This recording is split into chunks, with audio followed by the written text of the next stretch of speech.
बुटवल उपमहानगरपालिका 18 दुबौलीमा अहिले महिलाहरू फुर्सदको समय सदुपयोग गर्दै उनी कपडा बुन्ने सिप सिकिरहेका छन्।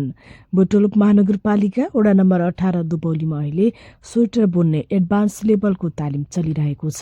प्रशिक्षक विष्णु छेत्रीले 30 जना महिलालाई व्यावसायिक ढंगले स्वेटर, टोपी, मोजा लगायतका विभिन्न सामग्री बुन्न सिकाइरहनु भएको छ।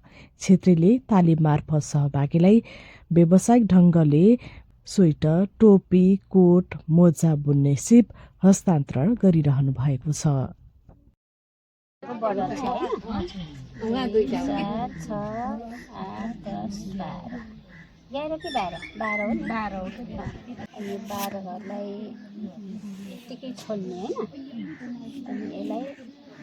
'यताबाट मार्दै यता लाग्ने अब यसलाई भयो हैन यसलाई अर्कोपट्टि यतिकै छोड्दिनु यो बर्डरको यस्तै जान्छ के यता गाँस्ने हो। यसअघि उपमहानगरपालिकाले 1 महिनाको आधारभूत तालिम सञ्चालन गरेको थियो। आधारभूत तालिममा सामान्य बुन्ने सिप मात्र समेटिएकाले सहभागीहरूको माग अनुसार थप सिप अभिवृद्धि गर्न एडभान्स तालिम सुरु गरिएको उपमहानगरपालिकाले जनाएको छ।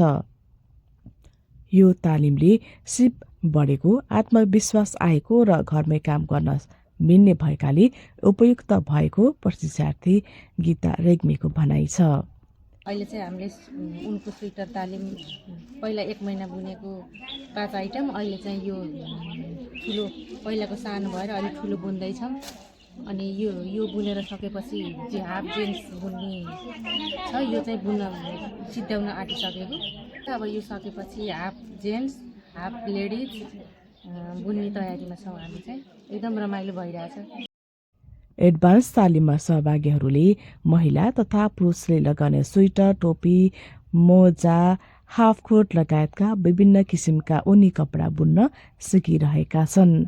सिप सिकेर व्यवसाय गर्ने योजना बनाएको र सिप सबैका लागि आवश्यक भएको लक्ष्मी खनालले बताउनुभयो।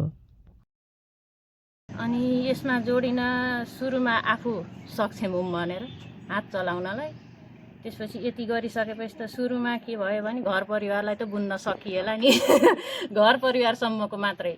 पहिलो पटक चाहिँ हाम्रो जेठ 12 गतेदेखि असार 12 गतेसम्म भयो थियो। त्यति बेला चाहिँ 2 जोडी मोजा अनि एउटा टोपी अनि सक्नेले एउटाले लेडिज जेन्ट्स हाफ स्वेटर अनि एउटाले चाहिँ जेन्ट्स हाफ स्वेटर।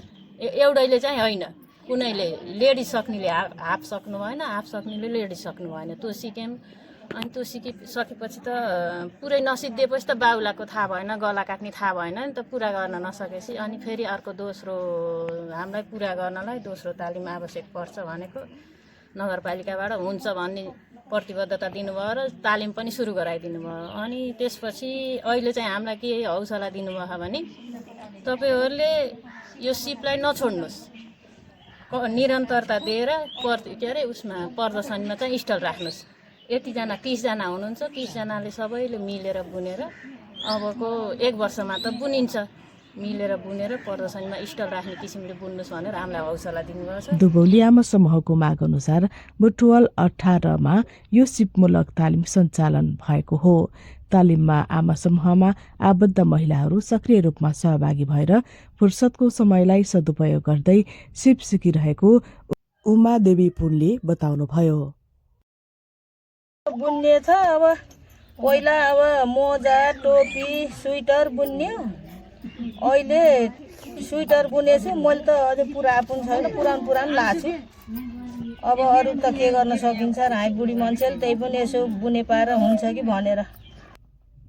तालिममा सहभागी महिलाहरूले सिकेको सिपलाई व्यवहारमा उतारेर भविष्यमा नियमित आय आर्जन गर्ने लक्ष्य लिएको सचिव विष्णु माया थापाको भनाइ छ।